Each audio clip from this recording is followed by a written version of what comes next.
الفاتحة. أعوذ بالله من الشيطان الرجيم. بسم الله الرحمن الرحيم.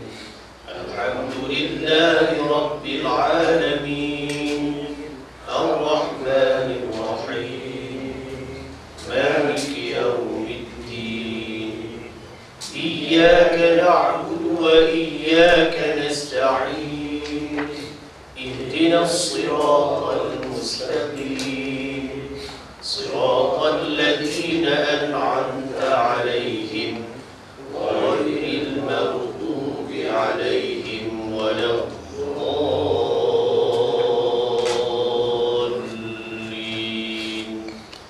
آمين. السلام عليكم ورحمة الله وبركاته. أعوذ بالله من الشيطان الرجيم. بسم الله الرحمن الرحيم. الحمد لله رب العالمين والصلاة والسلام على أشرف الأنبياء والمرسلين وعلى آله وصحبه أجمعين. سبحانك لا علم لنا إلا ما علمتنا إنك أنت العليم الحكيم. رب اشرح لي صدري ويسر لي أمري واحلل عقدة من لساني يفقه قولي. اللهم علمنا ما جهلنا وذكرنا ما نسينا. اللهم أنت ربنا فارزقنا الاستقامة. ربنا هب لنا حكما وألحقنا بالصالحين والحمد لله رب العالمين وبعد. Muslimin dan muslimat yang dirahmati Allah Subhanahu wa taala, alhamdulillah, syukur kehadirat Allah. Salawat dan salam wa Rasulillah sallallahu alaihi wa alihi wasallam. Dapat kita bertemu sekali lagi, dipanjangkan umur dalam redanya insya-Allah taala. Bertemu kita pada tanggal pagi 26 Safar 1427 Hijriah. Nawaitu al-i'tikaf fi hadzal masjid sunnatan lillahi ta'ala. Apa khabar semua ya? Alhamdulillah. Selamat bertemu kembali dalam siri kuliah pemantapan bacaan suratul Fatihah, siri yang ketiga.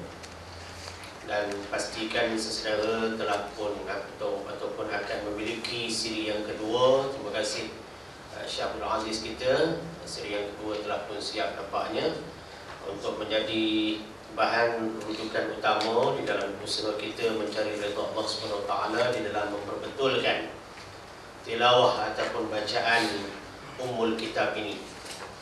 Pada siri yang kedua kita telah pun bersama-sama mendengar dan berbincang secara ringkas tajuknya kupasan hadis berkaitan kesalahan-kesalahan dalam teknik bacaan surah ini dan juga tentang beberapa aspek yang perlu kita tahu dalam pembacaan suratul Fatihah ini. Dan pada siri yang ketiga ini kita akan menggunakan bahan rujukan pertama kita. Pastikan sesaudara telah memiliki kertas kerja ini, ya. Ini bahan rujukan pertama dengan tajuk garis panduan membaca Al-Fatihah. Kertas kerja ini telah disusun, telah disediakan oleh sahibul fadilah Al-Adib Al-Ustaz Datuk Haji Hassan Az-Zahari, yang merupakan salah seorang dari guru rujukan saya, di mana saya bersama dengan Al-Fadhil lebih kurang 7 tahun untuk mendalami tajwid Al-Quran ini. Dan beliaulah di antara yang memberi kekuatan kepada saya dan memberi dorongan serta telah mendoakan saya dalam bidang Quran ini di antaranya. Jadi kita ambil manfaat daripada susunan beliau ini. Mudah-mudahan Allah panjangkan usia beliau dan terus dimurahkan rezeki, sihat tubuh badan dalam takwa senantiasa insya-Allah taala, amin. Jadi kita akan menggunakan daripada siri yang ketiga ini kertas kerja beliau ni, insya-Allah taala. Ya. Baik, kita akan baca dari kulit ke kulit, ya, Syekh Azmi kita, ya. Kita guna teknik pondok betul ni. Bukan tebuk-tebuk, tak ada. Kita baca satu persatu. Sebab itu bila saudara tanya berapa siri ni Ustaz Syekh Abdul Aziz, ana pun tak tahu. Depends. Bergantung kepada kekuatan dan keizinan Allah SWT. Tapi kita akan manfaatkan sebaik mungkin kuliah ini untuk memahami teknik pembacaan umul kitab yang betul, insya-Allah. Baik, kita bermula nampaknya pada muka surat ketiga, ya. Ada muka surat kedua? Tak ada, ya. Dia terus ketiga, ya. Betul, ya? Muka surat ketiga, mari kita sama-sama tengok. Dengan tajuk Al-Quranul Karim dan pembacaannya. Al-Quran yang mulia dan pembacaannya. Al-Quranul Karim merupakan kitab suci yang diturunkan oleh Allah Subhanahu wa taala untuk dipelajari bacaannya. Jadi di antara tujuan penurunan Al-Quran ini adalah untuk dipelajari bacaannya. Tidak setakat dipelajari maknanya, terjemahannya, tetapi tuntutan yang lebih awal, yang lebih berada pada kedudukan yang lebih awal, yakni untuk dipelajari bacaannya. Ini sesuai dengan sabdaan Rasulullah sallallahu alaihi wasallam, khairukum man ta'allama al-Quran wa 'allama. Sadaqa Rasulullah sallallahu alaihi wasallam. Sebaik-baik pekerjaan, yakni sebaik-baik di antara kamu adalah mereka, yakni orang-orang yang ta'allama al-Quran, yang mempelajari Al-Quran. Tidak ada usaha yang lebih baik di atas muka bumi Allah Subhanahu wa taala ini dari usaha mempelajari Al-Quran. Dan hadis ini lebih more towards kepada belajar membaca. Ya. Itulah yang terbaik di antara kita, di antara umat Islam. Kemudian untuk menyempurnakan berada di tahap khairukum yang terbaik itu, dia kena wa'allama, dan mengajarkannya. Bila dah belajar Al-Quran, maknanya hendaklah ianya diajar, dan kita kena berusaha sedapat mungkin, berada di status sebagai pengajar, mengikut level, mengikut tahap masing-masing. Adalah rugi kalau kita tidak berusaha untuk menjadi tenaga pengajar Al-Quran. Paling tidak kepada anak-anak, kepada kaum kerabat keluarga, saudara mara, rakan taulan, ya, peer groups kita, macam-macam kita boleh jadi, ya, sebagai tenaga pengajar. Jadi disebutkan di sini untuk dipelajari bacaannya. Itu nombor satu kalau kita tengok dalam susunan ini. Kemudian difahami maknanya. Itu tadabbur, kita memerhati. Ya, adalah amat sedih, sebagaimana dalam seri kedua, ya, bermakna kalau satu tahun berapa puluh ribu kita dah baca Quran, berapa belas ribu kita dah baca Quran, tetapi kita dah baca Fatihah ni tak faham-faham lagi makna. Sedangkan banyak lagi perkara-perkara lain dalam berbagai bahasa kita boleh faham makna. Dan amat menyedihkan Al-Quran yang paling tidak kita baca 17 kali sehari semalam ni tidak kita fahami makna. Kadang-kadang makna tu tak berapa tepat pula. Jadi kita cuba fahami maknanya. Tapi kuliah kita khas ni untuk mempelajari bacaannya. Ya. Dan seterusnya diamalkan isi kandungannya. Al-amalu bih, kena amal. Al-Quran ini bukan sekadar untuk didengar sebagai halwa telinga sahaja, walaupun itu satu tuntutan, tetapi hendaklah diamalkan isi kandungannya. Untuk apa? Untuk panduan kebahagiaan fid darain, dunia, di dua negeri, yakni dunia dan juga akhirat. Kita berikhtiar dan berusaha, berdoa, memohon redha Allah Subhanahu Wa Taala supaya kita untung kedua-dua negeri ini, untung dunia dan untung akhirat. Itulah yang menjadi tuntutan atau impian. Kalau itu pun tak berapa nak dapat, biarlah dunia tak berapa untung pun tak apa, tetapi akhirat itu yang lebih utama. Pasal apa? Sebab Allah Subhanahu Wa Taala sebut walal akhiratu khairul laka minal ula. Sadaqallahul azim. Ya, maknanya kehidupan akhirat itu adalah lebih utama, lebih utama daripada kehidupan keduniaan ini yang bersifat sementara saja. Tapi amat merugikan apabila seorang itu hanya dia untung dunia tetapi rugi akhirat. Dan lebih rugi lagi apabila dunia pun dia rugi, akhirat pun dia rugi. Jadi kita cubalah kejar status yang pertama tadi, atau paling tidak yang kedua. Berikut merupakan formasi susunan Al-Quranul Karim. Apa yang dikatakan Al-Quran itu, ada dia punya kandungan dia. Cuba kita tengok jadual yang telah disediakan. Yang pertama, yang dikatakan juzuk. Yang dikatakan juzuk. Juzuk ada 30. Apa dia juzuk ni? Juzuk ialah simbol untuk 30 pembahagian di dalam Al-Quran. Satu simbol untuk menerangkan, menunjukkan ada 30 pembahagian di dalam Al-Quran. Pada zaman Rasulullah SAW, Al-Quran hanya dibahagikan kepada surah-surah saja, tak timbul juzuk ni. Zaman Rasulullah hanya surah. Kemudian pada zaman sahabat, maka ia mula dibahagikan Al-Quran ini kepada 1/2, 1/3, 1/5, 1/7 dan 1/9. Tetapi tidak dicatatkan dalam Al-Quran ataupun di pinggirnya, tak ditulis. Tapi ada pembahagian itu di zaman sahabat. Apa tujuan? Ini bertujuan memudahkan hafazan, yakni hafalan. Kita kalau nak hafal kena ada dia punya had-had dia. Ini memudahkan hafalan.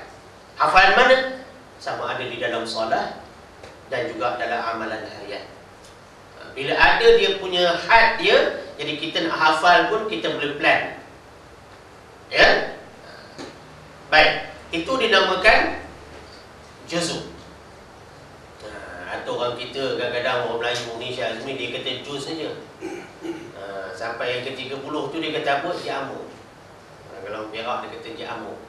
Sebenarnya juzuk amma. Sebab amma yatasa'alun. Jadi orang kita dia kata jamu. Kadai kita kadai. Muqaddam ni bukaan pengenalan, pendahuluan. Sebab itu walaupun dia duduk di ujung juzuk 30, tapi untuk mengenali Al-Quran kena baca dia dulu. Kena baca muqaddam juzuk 30 dulu, supaya ada kekuatan untuk menghabiskan 29 juzuk yang lain. Sebab itu teknik orang tua dulu mengajar dengan kitab Baghdadiyahnya, maka ajar dulu muqaddam. Sebab dalam muqaddam tu surah-surah pendek, tetapi isi dia, kandungan dia dari segi teknik bacaan, dia adalah merangkumi untuk 30 juzuk Al-Quran. Lepas tu siapa yang baca Quran tidak melalui kaedah muqaddam dulu, dia akan menemui kesukaran. Sebab tu dia kena baca muqaddam dulu. Jadi orang kita kata juz, sebenarnya juzuk, bahagian. Yang kedua dipanggil hizb. Hizbun. Hiz ini maknanya tanda untuk hiz ini, iaitu pembahagian dalam juzuk, di mana setiap juzuk mempunyai 2 bahagian hiz. Bahagianlah, kumpulan hiz. Dalam satu juzuk ada 2 hiz. Sebab itu 30 juzuk ada 60 hiz. Sebab satu juzuk tu dibagi dua, siapa nak buat hafalan. Kalau kata nak bagi dua tu, tahulah di mana dia nak potong. Lepas tu di pinggir muka surah Al-Quran ada ditulis hizib yang keberapa, hizib yang keberapa. Mana kumpulan yang keberapa. Ayat-ayat dalam kumpulan ini, aku nak hafaz, silakan. Itu bagi hizb. Ya. Ada 60. Kemudian yang ketiga, rubu'. Ya. Rubu'. Rubu' ini 1/4 daripada komponen hizb, di mana setiap hizb mempunyai 4 bahagian rubu'. Quarter lah benda ni, 1/4. Ya, satu hizb ada 4 rubu'. Mana kalau 30 juzuk, setelah didarab begitu, maka ada 240 rubu' dalam sebuah Al-Quran. 240. Ya. Itu dipanggil rubu'. Jadi pembahagian juzuk, hizb dan rubu' ini ditulis di pinggir halaman Al-Quran. Ini sebenarnya dari segi sejarahnya dianjurkan, disyurkan oleh seorang yang bernama Al-Hajjaj bin Yusuf Al-Thaqafi. Al-Hajjaj bin Yusuf Al-Thaqafi. Pembahagian mushaf yang lain, mana ada lagi penambahan, maka ada yang disebut usyur, yakni 1/10. Ada yang disebut khumus, yakni 1/5. Ada yang dikatakan 7 manzil, ya, dan 558 rukuk. Itu yang orang dulu kata ain tu. Rukuk tu ain lah. Orang tua kita dulu sebelum tidur bacalah Quran tu paling tidak 1 ain. Mana orang dulu kuat 1 ain tu. Ya, kita nak cari 1 muka pun pedih. Surah khabar kita boleh baca sampai bermuka-muka. Tukar surah khabar lain pula. Tapi nak baca Quran sakit tu. Akhirnya Quran baca kita. Dan Quran ni pula bukan boleh main baca-baca saja adik-adik di belakang. Kalau main baca belakang tiang ni tak jadi. Quran ni wajib dipelajari. Kalau baca tak belajar, salah, berdosa hukum dia. Jangan ingat dapat pahala. Dapat pahala kalau belajar dan baca betul. Kalau tak belajar, tiba-tiba baca rasa-rasa bunyi itu saja macam betul, itu rasa-rasa. Itu syok sendiri namanya. Sampai bila pun berdosa baca Quran. Ya. Kemudian apa yang dikatakan surah? Surah. Inilah di zaman Rasulullah SAW, Quran hanya dibahagikan kepada surah saja.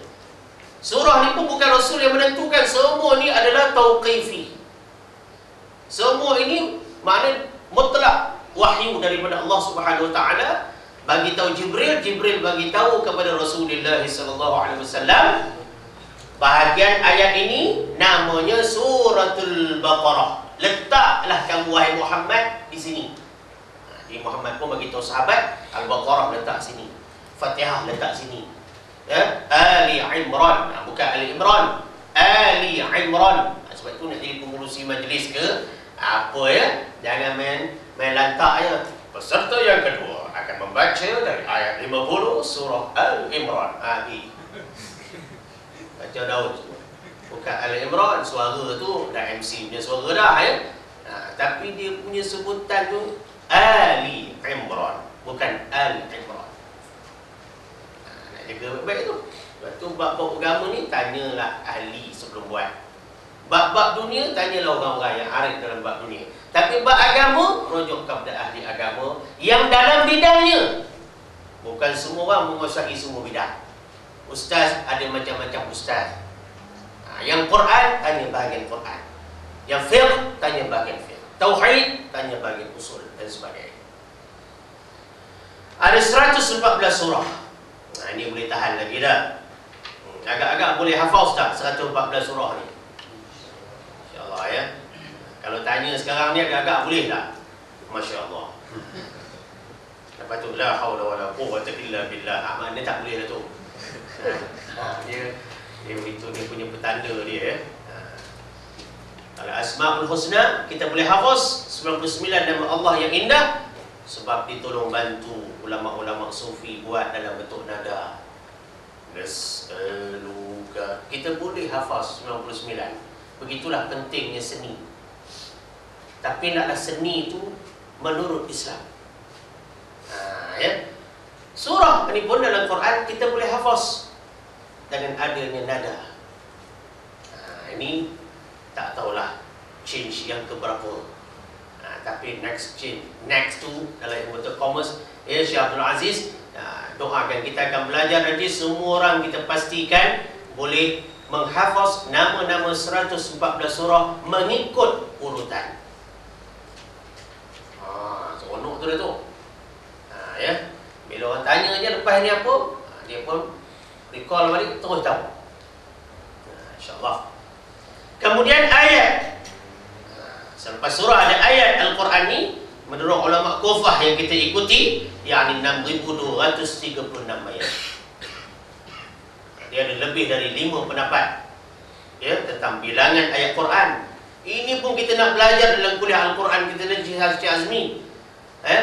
Kenapa orang Syam dia kira ayat Quran sekian jumlahnya? Kenapa orang Madinah dikira Al-Quran sekian jumlahnya? Kenapa Kufah pula ya yang kita punya ulama kira ayat Quran sekian bilangannya 6236 ayat.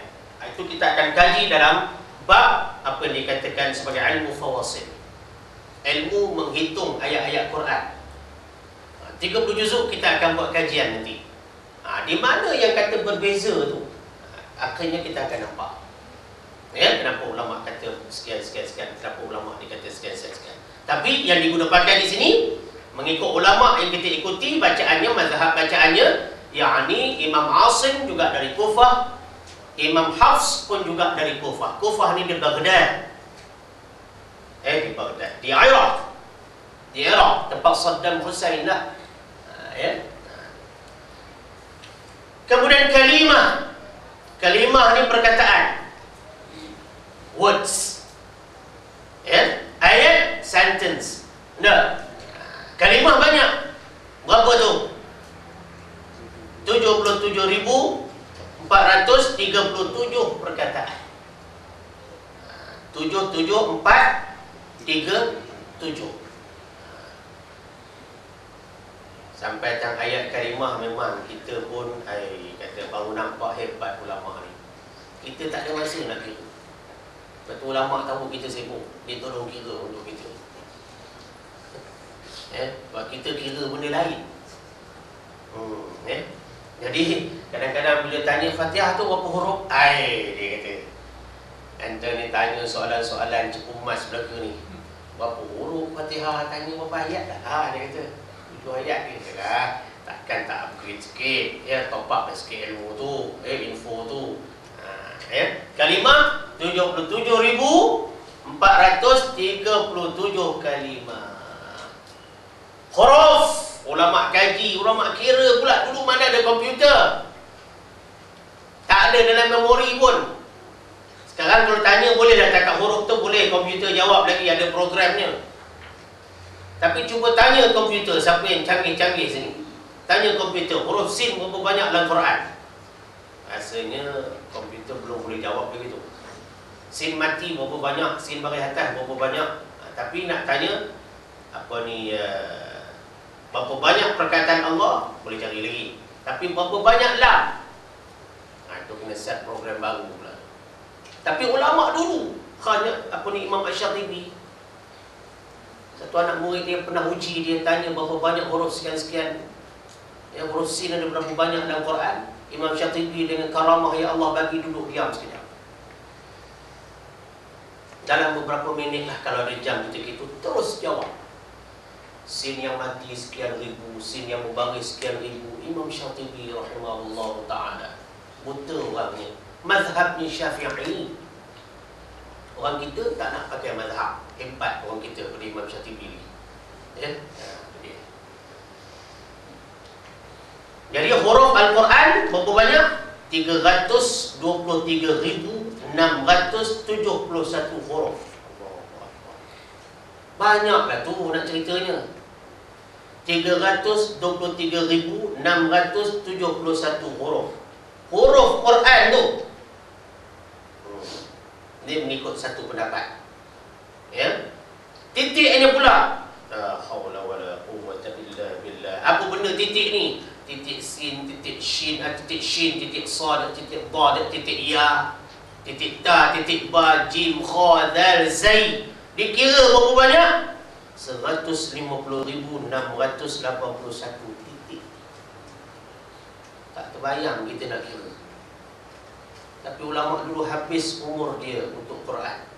Datang pada kita tak nak baca Quran, tak nak belajar Quran. Tak patut kita dengan tindakan dan usaha ulama dulu. Tak seimbang. Ya, ulama sampai titik pun dikira.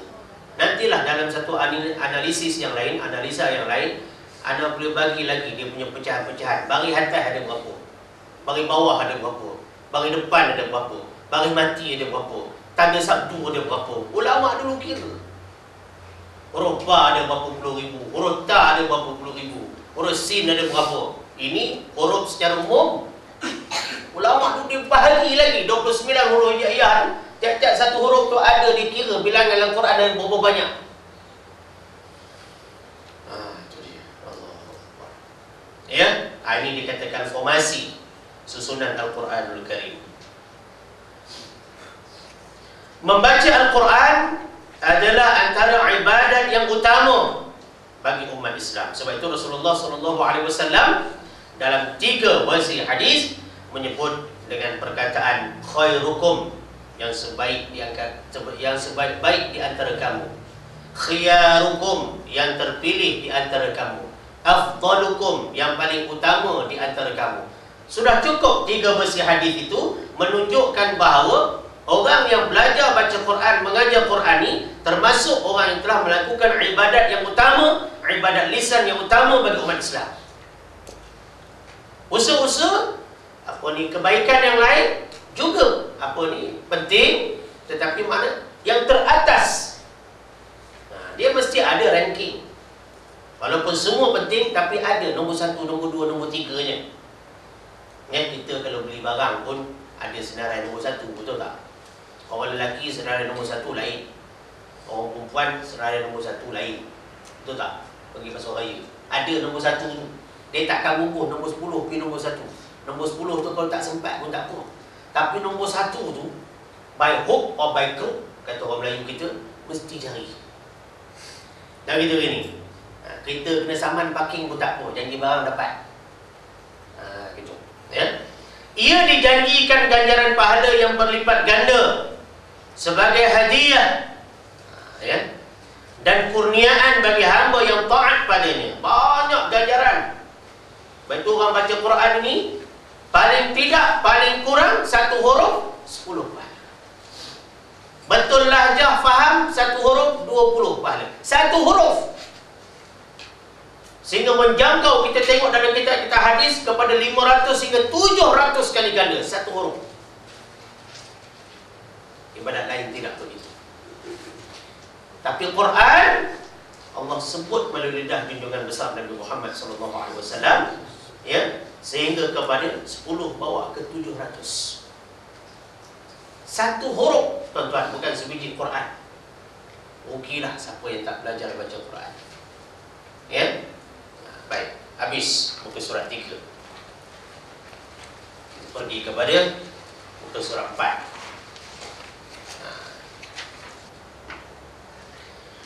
Perkembangan qiraat, yakni bacaan Al-Quran dengan cara mendengar ataupun seni bacaan Al-Quran, qiraat itu, dan bertalaqi, yakni berguru. Bertalaqi ini pada makna asalnya pergi jumpa, pergi menghadap. Sebab itu orang dulu kata pergi menghadap tu guru, ambil dari mulut guru. Ambil dari mulut guru. Kalau cerita-cerita legenda dongeng pun, kalau nak ambil mutiara dari mulut naga, masuk gua pula, lawan pula dengan naga kepala 10 ke apa ke, punya nak ambil mahalnya mutiara tu, mutiara pula duduk dalam mulut naga. Nak kita ambil dengan mulut tu benda yang mahal. Itu konsep dia.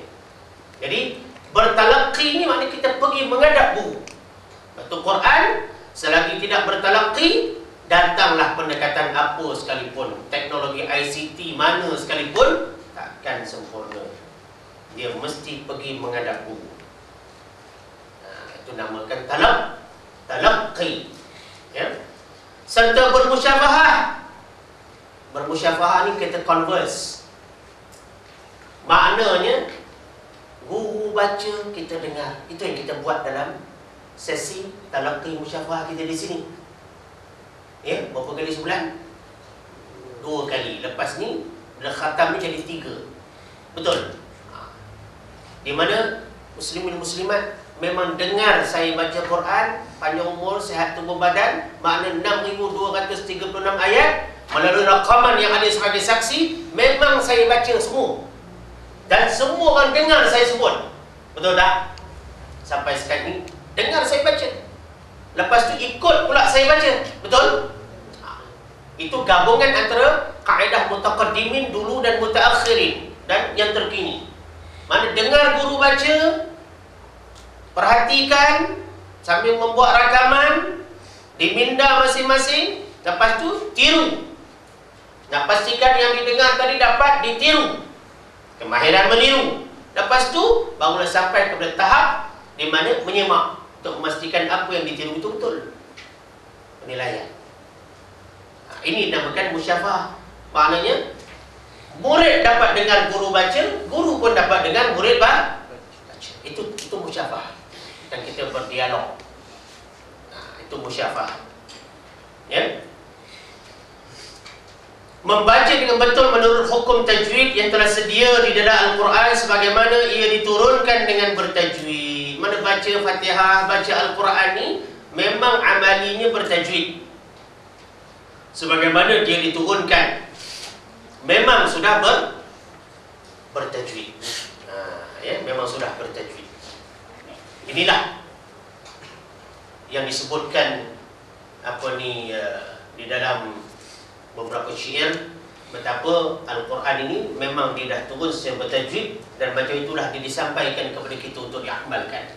Dalam syair-syair Jazari ada banyak sebut tentang kaedah ini. Dengan ini fahamlah kita mempelajari Al-Quran dan kita fokus kepada Fatihah. Ya, hendaklah dengan cara berguru, kena berguru. Ya. Sebenarnya berguru ni dalam masyarakat kita masih belum ramai lagi, Syazmi. Ramai yang baca rasa-rasa macam okey. Tapi siapa yang okey kan tu? Sendiri. Sendiri je. Bila sendiri, syok sendiri namanya. Sepatutnya yang okey tu guru. Dia tasrih bacaan kita tu, dia pastikan bacaan kita betul. Kalau tak betul, kena lapang dada terima. Ya, tak payah pula kita kata, saya pun mengaji juga diri sebelum Ustaz. Ustaz saya tak tegur pun. Dia duk kira Ustaz tak tegur. Bukan dia nak terima kasih, Ustaz yang menegur. Sebab sebenarnya menegur itulah sunnah. Wa tawasaw bil haqqi wa tawasaw bis sabr. Budaya sunnah berpesan-pesan menegur-negur. Patut bila dia tegur tu, terima kasih lah. Yang saya cakap kuliah subuh di Pelambang Kelang tadi, budaya terima kasih ni di kalangan masyarakat kita tak berapa ketara dah tu. Suami jarang terima kasih kepada isteri yang sediakan sarapan pagi. Rasa berat. Itulah saya sebenarnya nak cakap terima kasih ya sayang kerana sediakan abang pagi. Saya rasa tak ada lah. Cakap terima kasih. Komplain lagi ada. Masin nasi lemak ni dia kata. 10 gram tumpah je. Isteri sediakan bekalan kepada kita, Syazmi, dalam bekas Tupperware pula tu. Bukan nak terima kasih dah tu. Mana bekas mana? Marah lagi. Semua nak letak depan mata hidung semua. Isteri pun jarang terima kasih dengan suami. Dapat gelang baru senyum. Yang paling teruk dah tu, anak murid tak berterima kasih dengan guru. Bagi ilmu tak ada pun terima kasih. Mereka salam pun tidak kena. Orang dulu jumpa guru salam cium tangan guru, bukan cium tangan sendiri. Ada orang salam nak cium tangan sendiri. Wah, sunnah nak cium tangan guru. Sekarang nak cium pun rasa tak layak aku cium. Aku hebat lagi gitu. Budaya terima kasih, baguslah kempen budi bahasa amalan kita tu bagus sebenarnya. Sebab budaya terima kasih ni nampaknya kian pupus. Orang tak apa-apa nak terima kasih. Bila tak apa-apa nak terima kasih dengan makhluk, nak bersyukur dengan Allah, dia akan ada kesan, impaknya ada. Ya. Ini cerita ni tadi ni apa ni? Cerita berguru. Jadi apa benda pun mesti berguru. Ya. Bertalaqi dan bermusyafahah. Bila berguru pula kena bertalaqi dan musyafahah. Jangan nanti orang kata CD itulah guru aku. Bukan gitu. Ya, berguru, bertalaqi dan musyafahah. Mana pergi jumpa, pergi baca depan dia, kita dengar guru baca. Dalam sistem pengajaran dan pembelajaran Al-Quran, murid mesti dengar gurunya membaca. Baru betul sebenar-benar guru. Kalau guru tak baca, mana silibus tu tak sempurna. Sebab guru Quran dia tidak seperti jurulatih sukan. Orang jurulatih sukan dia tak berapa pandai main, tapi skill ada. Dia boleh melahirkan pemain yang baik. Quran, no. Awak mesti jadi pembaca yang baik untuk melahirkan anak murid yang membaca dengan baik, dengan fasih. Sebab itu dalam talaqi musyafahah, anak murid mesti dengar guru baca. Dan melalui tahap yang pertama itu, baru datang tahap kedua namanya tasmi'. Guru mendengar anak murid membaca. Barulah anak murid ni boleh jadikan guru ni sebagai ikon. Ikon ke ikon? Bolehlah sebutlah apa benda tu. Itu dia punya contoh ikutan, pedoman dia, legenda dia, kalau nak kata macam mana sebut bila. Adalah contoh ikutan dia. Ya. Ada qudwah dia. Ya. Sebagaimana Sayyidina Jibril alaihi salam menyampaikan wahyu kepada Rasulullah sallallahu alaihi wasallam dengan cara bertalaqi dan bermusyafahah bertempat awal di Gua Hira. Bagaimana bertemu kedua-dua lutut Rasulullah sallallahu alaihi wasallam yang mulia bersama dengan lutut yang Jibril menyerupai seorang sahabat yang cantik di kalangan sahabat Rasul. Bertemu di Gua Hira, bertemu lutut. Nak tunjuk talaqi ni kena dekat. Sebab itulah bila Jibril kata Iqra, Muhammad kata ma ana biqari, aku tak tahu baca. Sebab itu dia ummi, peringkat awal penurunan wahyu, nak menolak pendapat-pendapat Quraisy yang mengatakan ini Quran ni rekaan Muhammad sallallahu alaihi wasallam. Dia ummi, tak tahu baca, tak tahu menulis. Ingat di awal penurunan wahyu. Tapi ingat, setelah proses itu Muhammadlah yang bijaksana. Dia baca Quran, orang lain dia kena dengar dulu. Nampak? Dengan 4 sifat siddiq, amanah, tabligh, fatanah. Bijaksana Nabi Muhammad sallallahu alaihi wasallam. Ya. Jadi Jibril pun sampai kepada Rasulullah sallallahu alaihi wasallam juga dengan cara talaqi. 3 kali didakapnya Nabi, akhirnya barulah Nabi ikut Iqra. Bismi rabbikal ladzi khalaq. 5 ayat yang pertama. Ya. Dan bermusyafahah, Nabi tengok Jibril berdepan, walaupun dengan bukan wajahnya yang asli pada waktu itu. Ya. Seterusnya Rasulullah SAW mengajar para sahabat. Sudah mengajar ni, dia tidak ummi lagi dah. Takkan orang mengajar nama ummi. Sudah mengajar, dia fatanah, bijaksana. Macam-macam bacaan Nabi boleh baca. Ulama ambil, itu yang mutawatirah, namanya qiraat. Boleh baca berbagai bentuk. Maknanya betapa hebatnya bacaan Rasulullah SAW. Dalam satu semayang Isyak tak silap, Nabi baca surah At-Tin. Begitu indah, merdu suara Rasulullah SAW. Menangis sahabat dengar Nabi baca At-Tin. Adakah itu bacaan seorang yang ummi? Nak cerita, konsep tu kena faham. Jangan sampai kita downgrade Rasulullah SAW secara halus, walaupun kita tidak berkehendak begitu. Ya, Nabi baca sedap, maka menurut kita kitab Nabi baca dengan lagu jiharkah. Itu semua dia belajar tu Encik Abdul Aziz. Jadi kita belajar lagu pula dalam ni nanti. Ya, lagu-lagu Quran, masya-Allah, lagu belaka orang sini nanti. Oi, takkan tak teringin tu. Tak payah pergi jauh-jauh. Kita jadikan sini dia punya tempat gelanggang utama Al-Quran, insya-Allah. Selain pada rantau panjang. Ya. Masya-Allah. Mengajar para sahabat seperti mana yang disampaikan oleh malaikat Jibril alaihissalam, amanahnya Nabi. Ini kata mutawatirah. Dia sampai bacaan tu pula diriwayatkan oleh sahabat yang ramai, itu nama mutawatir.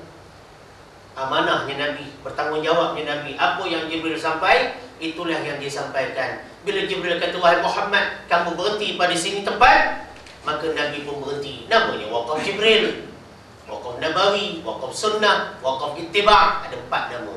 Maka Nabi pun berhenti. Datang orang kita tak mau berhenti. Hebat kita. Sebab tu kita tidak mengikut sunnah muttaba'ah. Jibril suruh Nabi berhenti. Banyak. Waktu Isra' dan Mi'raj pun 5 tempat Nabi berhenti sebelum ke Masjidil Aqsa.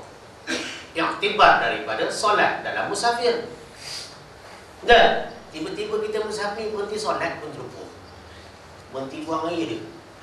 Dalam Quran pun bila Nabi disuruh Jibril kata berhenti sini, alfi syahr, waqaf Jibril, kita tak mau berhenti. Min kulli amr, berhenti. Kita amrin salam. Hebat kita. Jibril suruh berhenti, kita tak mau berhenti. Jadi macam mana kita kata dari segi sunnah baca Quran pun kita dah tak berapa nak ikut. Sebab itu baca Quran ni bukanlah mutlak bergantung pada nafas awak panjang, awak langgar semua. Bukan makna tangki minyak awak lebih, awak jalan ikut suka.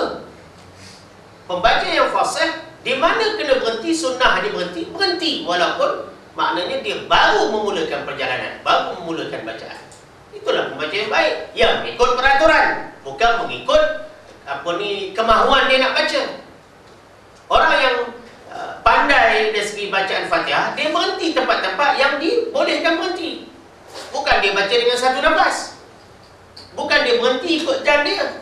Bila orang tanya apa hujah, tak ada. Tak boleh. Orang belajar ilmu mesti ada hujah. Mesti ada syahid, bukti apa. Apa kitab yang terujuk, apa pengarang dia. Itu bukan cerewet, itu sebenarnya teliti. Ya. Jadi nak ceritakan seperti mana disampaikan oleh malaikat Jibril alaihissalam, begitulah seterusnya Al-Quran diajarkan kepada kita dengan cara tersebut. Apa dia? Talaqi dan musyafah. Dan menjadi sunnah muttaba'ah, yakni ikutan. Ya. Justru mempelajari Al-Quran tidak memadai dengan hanya membaca kitab-kitab tajwid saja. Main baca kitab saja, tak boleh dalam Al-Quran ni. Belajar Quran tak boleh sekadar membaca.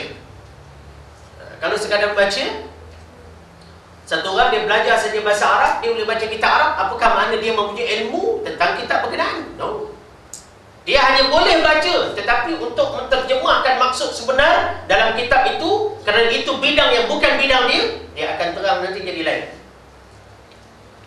Memaklumi bahasa itu satu kemahiran, tapi memahami maksud yang ada dalam kitab dengan tajuk yang tertentu, itu satu tuntutan yang lain, kemahiran yang lain. Ya.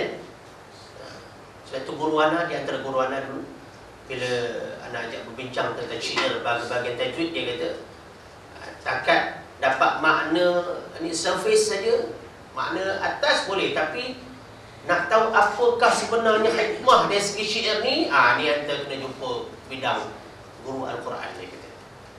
Betapa ikhlasnya mereka. Maknanya guru-guru yang ikhlas, dia tidak jawab semua soalan. Kita jangan jadikan budaya asal orang tanya ni jawab semua. Macam dia kita pandai no. Jawab yang kita tahu saja, sebab ilmu ni amanah. Populariti bukan datang cara macam itu. Yang lebih penting adalah amanah. Ya? Authority. Baik. Justru Dia kata bukan hanya membaca kitab-kitab tajwid atau mendengar radio kaset semata-mata. Tengok betapa prihatinnya bahagia Datuk. Dia memberi peranan, jangan kamu membaca buku saja, lepas tu jadi ustaz sendiri. Jangan kamu beli kaset sampai satu kereta, lepas tu tiru-tiru lebih kurang. Orang kata sedap macam kita punya suara. Kita pun kembang semangkuk. Kembang semangkuk, buah lah. Kembang semacam. Siapa kita boleh tiru. Ingat, tiru dia takkan pergi ke mana. Tapi ilmu. Kalau ada ilmu, ada kemahiran meniru, okey, carry on. Tapi kalau setakat meniru saja, apa yang orang boleh tiru? Ada orang boleh tiru suara binatang? Betul tak? Ada orang boleh tiru suara orang tertentu? Ada tak? Ada orang boleh tiru suara imam tertentu daripada Masjidil Haram. Tapi bila tanya kenapa kita baca majlis S2, dia kata kaset tu yang nak tiru baca dua. Oh, berat lah kita punya guru kaset. Kita belanjalah kaset tu, minum teh tarik lepas ni. Ya? Kerana pernah kita hujah dengan mereka, dia tunjuk kaset kat kita. Anak kata, anda punya kaset ni ada kat rumah anak. Kalau anak tunjuk anak punya kaset pula, anda ada tak? Habis nak main tunjuk-tunjuk, angguk-angguk, giling-giling, ada kacau tu. Tunjuk lah. Susah je tu. Tunjuk-tunjuk belakang. Dalam agama ni tak boleh ya-ya. Tak boleh gitu mesti dengan hujah. Ini kerana talaqi telah menjadi salah satu dari rukun Al-Quran. Tengok. Rukun Al-Quran. Puasa ada rukun, haji ada rukun, solat ada rukun, Al-Quran juga ada rukun. Ya? Apa dia dikaitkan dengan rukun Al-Quran ni? Al-Quran ada 3 rukun. Nombor 1 bertepatan dengan jalan bahasa Arab. Nombor 2 bertepatan dengan rasm Uthmani, tulisan jenis Uthmani. Yang ketiga, mestilah mempunyai yang dikatakan sihhatus sanad, sanad yang sah. Bila sanad yang sah ini dia kena ambil talaqi. Satu orang yang dapat sanad, mana dia mesti melalui jalan talaqi dan musyafahah baru diperakui oleh guru. Ya, nanti Syekh Abdul Aziz tak tahulah siri keberapa nanti kita pertontonkan sanad Al-Quran tu apa dia, supaya orang tahu apa dia sanad tu. Ya. Dan daripada sanad yang datang rukun Al-Quran yang ketiga.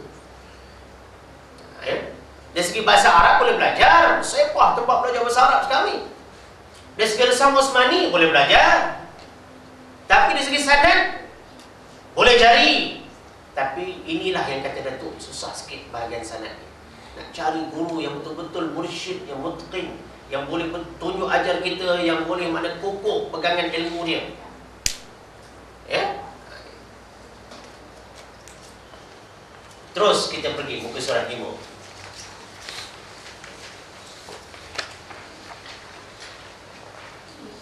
Setiap mereka yang mengaku dirinya Muslim sebagai seorang Islam perlu beriman, malahan wajib beriman bahawa Al-Quran adalah kitab Allah melalui wahyu yang diturunkan kepada Rasulullah sallallahu alaihi wasallam menerusi perantaraan malaikat Jibril alaihi salam untuk membentuk umat manusia kepada jalan yang benar dan lurus. Mesti yakin, mesti dengan keimanan yang jazam. Tidak ada maknanya berbolak-balik. Tetap pendirian, teguh pendirian. Ya. Dari itu amat patutlah kita membaca Al-Quran sebagaimana yang diajarkan oleh Rasulullah sallallahu alaihi wasallam. Bila sebut nama Rasulullah ataupun gelaran yang merujuk kepada baginda, ambil peluang untuk mencari syafaat baginda. Berselawatlah. Walaupun saya sebut 1000 kali nama Rasulullah kat depan ni, salawatlah 1000 kali juga. Sebab di antara ubat pelupa adalah banyakkan salawat. Di antara ingin mohon hajat agar makbul dengan izin Allah, banyakkan salawat. Dalam satu riwayat yang diambil, dipetik oleh Syekh Syirazi, dia kata ada hadis menerangkan kalau kita selawat 100 kali Datuk, Allah akan makbulkan 1000 hajat. Tapi orang tak berapa dapat maklumat ni. Inilah kelebihan solawat. Ya? Baik. Dengan bertajwid dan memastikan segala, ini betul kan? Makhraj itu kha bukan jim, betul kan? Makhraj bukan majraj. Titik tumbuh atas. Segala makhraj huruf, makna segala tempat keluar huruf. Makhraj ni tempat keluar. Ya. Dan sifat-sifatnya. Kenapa diberi penekanan sini? Sebab orang yang mempelajari ilmu tajwid pun ada rukun dia, Syekh Azmi. Ada 4 rukun ilmu tajwid. Kadang-kadang kita tengok kawan-kawan ni belajar tajwid, nampak okey lah. Tapi bila kita tanya dia lah, anda tahu tak tajwid ada rukun? Dia kata, tak pernah dengar pula. Dia kata tajwid ada rukun. Kalau tak pernah dengar tu tak apa dah tu ya. Lepas tu dia kata, apa dia? Boleh tahan. Tapi dia tak pernah dengar pun.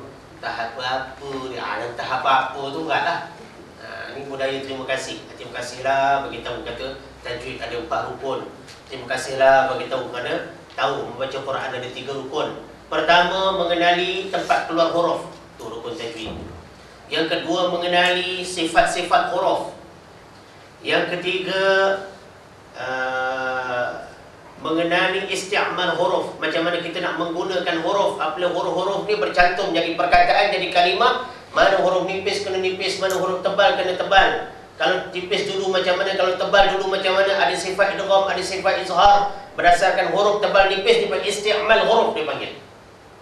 Nombor 4, selalu melatih lidah daripada guru-guru al-mahirat, guru yang berkemahiran. Maknanya dalam rukun tajwid ni mengkendaki kita, walaupun sudah banyak kita belajar Quran dengan ramai guru, kita mesti cuba cari akhirnya guru yang betul-betul pakar. Sampai tahap itu. Sebab itu tidak ada erti noktah dalam belajar. Jadi sejourney, satu pengembaraan, rahlah belajar ni. Dia tak boleh satu destiny. Ya? Sebab itu Imam Syafi'i bagi pendapat, dia kata, belajarlah kamu, cari ilmulah kamu sebelum kamu menjadi seorang ketua. Oh, tajam tu. Apa Imam Syafi'i kata? Belajarlah ilmu sebelum kamu menjadi seorang ketua. Sebab dia tahu bila jadi ketua ni masa kurang. Tetapi kalau kita dari bawah sudah menjadi ahli ilmu, kita jadilah ketua macam mana pun, kita tetap dengan majlis ilmu. Itu saya cakap pagi tadi, tersentuh hati ini bila kuliah subuh walaupun hujan pagi tadi, masih ada yang sudi datang dengan kereta-kereta besar. Tersentuh.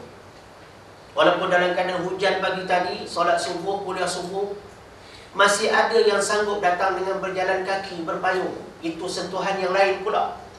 Yang tadi sentuhan mewah, tetapi taqwa. Yang ini sentuhan mujahadah. Kuliah subuh boleh datang macam kuliah maghrib, Masya Allah. Anak akan rasa lebih sebut salah kalau anda tak pergi. Sana belajar fiqh tu. Ceritakan. Jadi maknanya tuan-tuan yang dirahmati Allah Subhanahu Wa Taala, itu 4 rukun tajwid yang perlu kita realisasikan. Dilafazkan secara tepat. Sifat makhraj ni kena lafaz secara tepat dan betul. Ataupun kita kata betul dan tepat. Apa bezanya? Macam orang belajar memanah dia ada bulat tu kan, ada papan 4 segi tapi dia bulat-bulat. Nak kata dat tak apa sedap juga, sebab memanah lah sedap. Ada sunnah memanah ni kan. Yang kata betul macam mana, panah betul-betul kena papan. Tapi yang kata tepat macam mana, bulat yang tengah tu. Spesifik. Jadi baca Quran nak betul dan tepat. Bukan setakat betul. Betul dan tepat. Ya. Sebagaimana firman Allah Subhanahu Wa Taala di dalam surah Al-Muzammil ayat yang keempat. A'udzu billahi minasy syaithanir rajim. Warattilil Qur'ana tartila. Sadaqallahul azim. Maksudnya, dan bacalah Al-Quran dengan tertil. Tertil sini maknanya dengan perlahan-lahan. Perlahan-lahan ni berhati-hati. Berhati-hati ni cantik. Cantik itulah tajwid. Makna tertib baca Quran dengan bertajwid. Ini orang belajar bahasa Arab, fi'il amar ni, perkataan suruhan. Bila suruh, makna ini suruh wajib. Allah sendiri letak peraturan. Bila nak baca ayat aku, kalam aku, kamu kena baca dengan betul sebutan. Maknanya, kalau tak faham makna pun, betul sebutan, sudah maknanya memenuhi tuntutan. Tapi kalau betul sebutan, faham makna, Masya Allah, itulah bonus. Tapi kalau faham makna, kerana dia belajar bahasa Arab, sebutan tak betul, tak jadi. Tetap tak sah sembahyang kalau melibatkan bacaan rukun, walaupun faham. Sebab itu orang Arab sendiri ada yang tak boleh baca Quran dengan betul. Sebab masalah baca betul ni suatu tuntutan dan kemestian. Sampai ke surat 5 dulu. Nampaknya wallahu a'lam. Ada 2 minit lagi. Ada apa soal? Soalan pendek saja. Ya. Saya amat tertarik dengan ini huruf umi di Rasulullah. Kita tahu bahawa Rasulullah itu bijaksana. Tapi setengah kita betul-betul doa, yang setengah kita baca Rasulullah umi sallallahu alaihi wasallam. Ya. Satu persoalan yang baik. Di situ bukan makna merendahkan martabat baginda, tapi untuk menerangkan bahawa di peringkat awal baginda sebelum maknanya nak dibuktikan bahawa Al-Quran ini adalah direct daripada Allah, bukan karangan manusia. Maka diterangkanlah sifat di antara sifat Nabi di awal, di asalnya ummi. Di situ bukan downgrade. Situ nak tunjukkan keadaan Nabi pada mulanya bagaimana. Kalau ibarat kitab-kitab ulama dulu, apa dia? Dia selalu tawadhu. Al-faqir wal-haqir. Ada ulama dulu dia banyak merendah diri.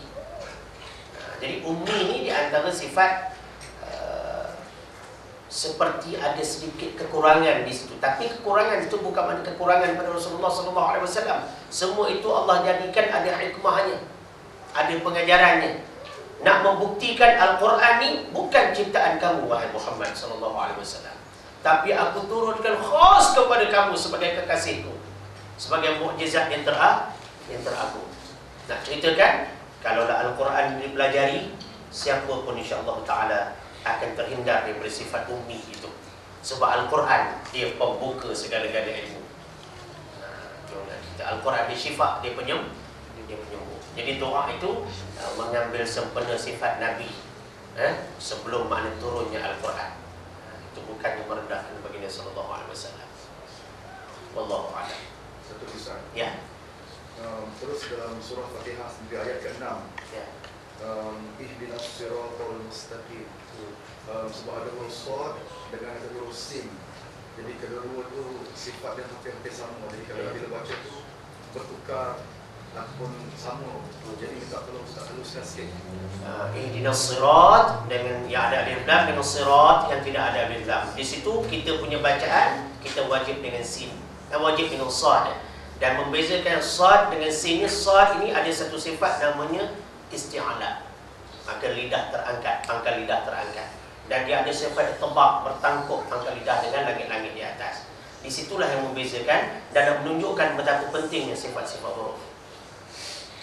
Itu kita akan kaji nanti, insya-Allah. Maknanya di sini penekanan kepada penguasaan sifat-sifat huruf. Dan di sini datangnya tuntutan talaqqi wal musyafahah. Insya-Allah next change coming soon. Terima kasih banyak. Wallahu a'lam. Wassalamualaikum warahmatullahi wabarakatuh. Bismillahirrahmanirrahim.